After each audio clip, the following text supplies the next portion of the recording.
12. Sexe et ascèse. Au-delà de l'imagination contemplative du jeu supérieur, tout progrès est possible aux disciples. Seulement en rapport au désenchantement de la domination de l'éros. Normalement, la force de l'éros se révèle identique à la force de la convoitise. En réalité, elle est imprégnée de convoitise. Si on la libérerait de celle-ci, elle se révélerait comme l'originaire courant de la vie de la lumière.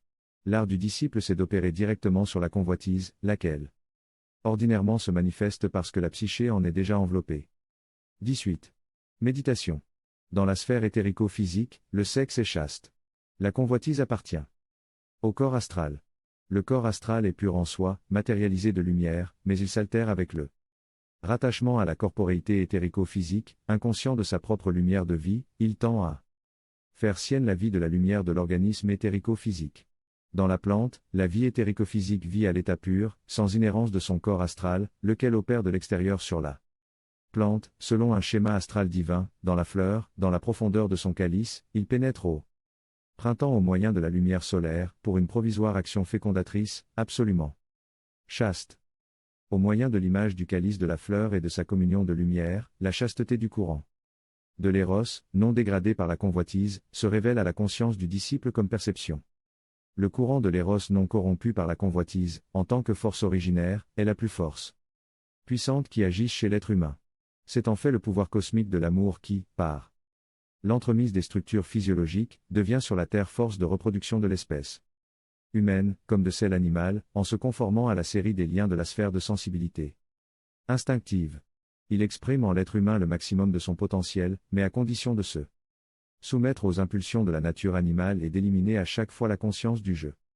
Quand la même force s'exprime comme amour de l'âme, elle ne cesse pas d'être dominée par les impulsions de la nature animale. Sur le plan animique, elle continue d'être manœuvrée par celle-ci. Malgré les idéalisations et les sublimations, le corps astral n'est pas capable de réaliser sa propre force originaire, qui est force d'amour, parce qu'il l'ignore et l'atteint là où, déjà, elle est devenue convoitise.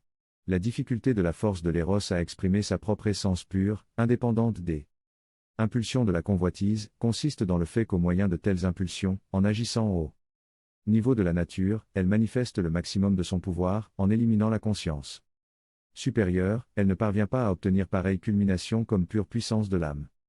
L'âme étant conditionnée par le support corporel nécessaire à la conscience de soi. L'expérimentateur sait que, s'il est vrai que la force de l'amour initiatique, ou amour sacré, est la conquête consciente du pouvoir de l'éros, s'exprimant normalement comme convoitise et par les voies de la nature animale, il sait également que l'amour initiatique ne peut naître au moyen d'opération sur le sexe, mais doit s'éveiller indépendamment de celui-ci, pour pouvoir agir sur lui. Les tromperies et les désastreuses conséquences dans un tel sens dépendent de la confiance dans les faciles voies opérationnelles promises par les spagyries sexuelles modernes, par suite de quoi l'homme dominé par le sexe présume agir sur le sexe. La contemplation du pur processus de la reproduction dans le calice de la fleur peut fournir un moyen aux disciples de comprendre comment l'acte sexuel soit potentiellement un processus des corps éthérico-physiques, indépendant du corps astral, dont la vraie joie est en réalité métaphysique. En réalisant la joie comme contenu métaphysique, le corps astral réalise sa vraie nature et son mouvement véridique, qui est l'identité avec le corps astral de l'autre, identité non dominée, mais dominant le corps de sensibilité, grâce au pouvoir androgyne originaire rééveillé. Par suite de quoi l'élément masculin de chacun des deux corps astraux s'unit avec l'élément féminin de l'autre, voire éros et imagination, plus loin. En réalité, le pouvoir pur de l'éros, comme il est rappelé par l'image tantrique de la Kundalini, est le courant même de la vie de la lumière. Dans l'allumage platonique de l'éros, il est dynamisé par le sentiment d'amour, c'est pourquoi affleure, non conscient dans l'âme, l'élément de l'accord originaire, ou édénique, du couple, la correspondance des polarités androgynes du corps astral et la vertu de la conjonction pure des corps éthériques. Dans une telle conjonction, l'ordre des éthers des quatre éléments revit selon un pouvoir de réédification de la béatitude originaire perdue. Celle-ci est toujours l'animatrice inconnue du corps éthérique de ce qui compose le couple, lequel la connaissent l'expérience spontanée, et dans un certain sens fatal, de tomber amoureux. Mais à une telle possibilité fait défaut l'élément de puissance que la nature, à l'inverse, réalise pleinement sur le plan de la coïncidence animale, par le fait que la chaleur astrale de la volonté explose totalement chez l'humain à travers la convoitise voluptueuse. En réalité, le pouvoir de la conjonction fulgurante appartient au corps astral, lequel cependant, privé De la conscience de sa propre lumière, la recherche avidement dans le domaine physique, en altérant la pureté du rapport des corps éthérico-physiques et en dépendant d'une telle altération. Alors qu'il tend à réaliser sa conjonction de lumière. L'expérience animique de l'amour peut au contraire faire sienne la conjonction fulgurante des corps physiques, grâce à l'absolue indépendance de la conjonction des corps physiques, laquelle doit se développer selon une autonomie, sollicitant la secrète nature angélique du corps éthérique, en soit privé de désir et de passion. Le désir et la passion, en effet, appartiennent au corps astral, et non au corps éthérico-physique.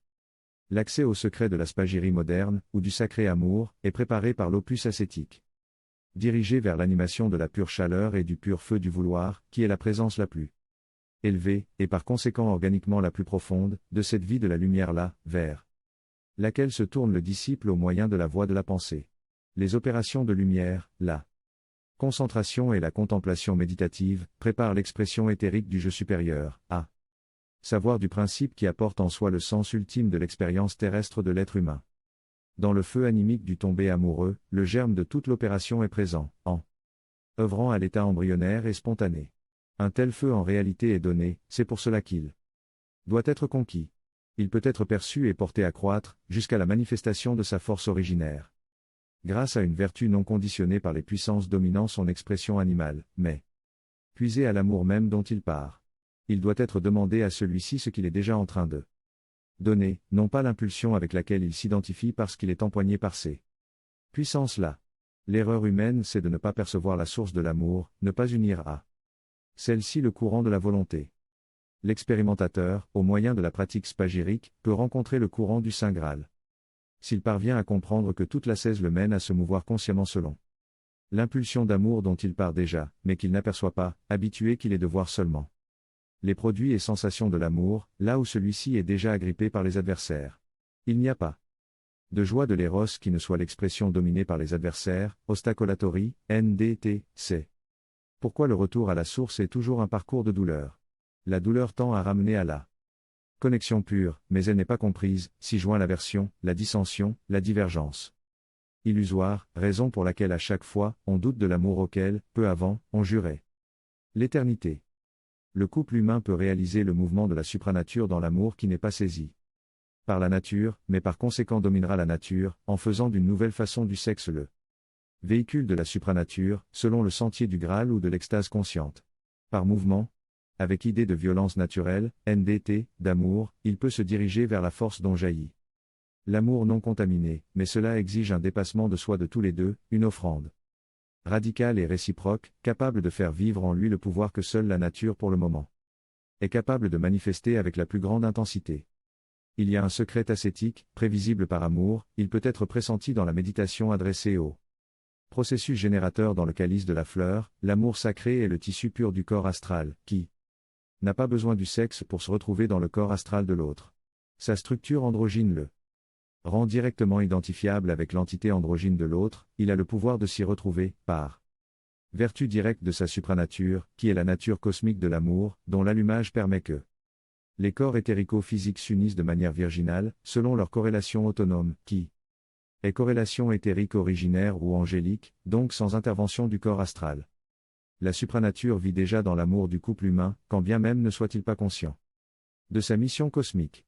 Il n'existe pas de couple chez qui une telle mission n'effleure pas, quoique pendant un moment bref, comme une possibilité, en étant toutefois normalement ignorée.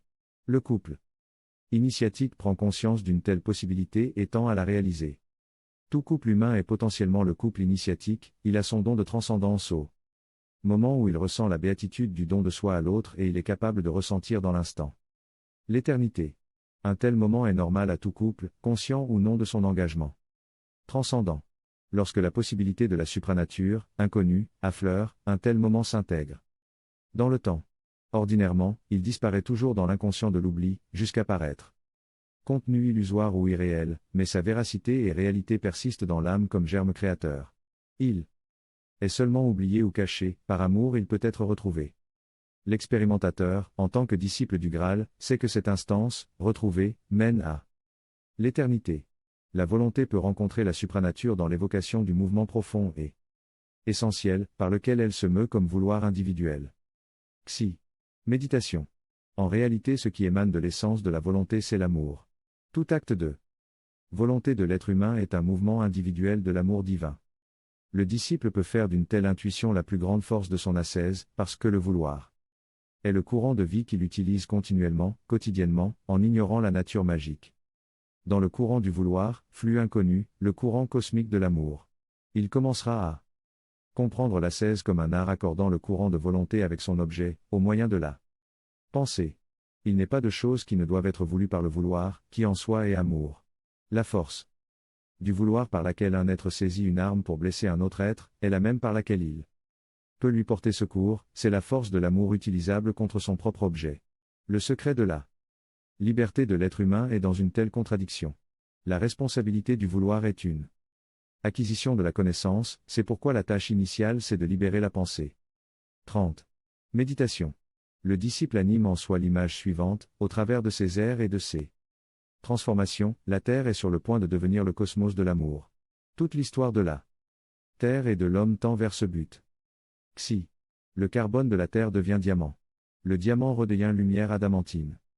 Il est évident comment la voie de la libération de l'éros soit un processus de la volonté, voulu là où la pensée, comme véhicule du jeu, ne s'altère pas, mais est elle-même lumière de vie. L'obstacle vrai à la circulation de la lumière, c'est l'éros qui l'a servi à la chaleur de la convoitise, à la chaleur de la volonté privée de son être volontaire.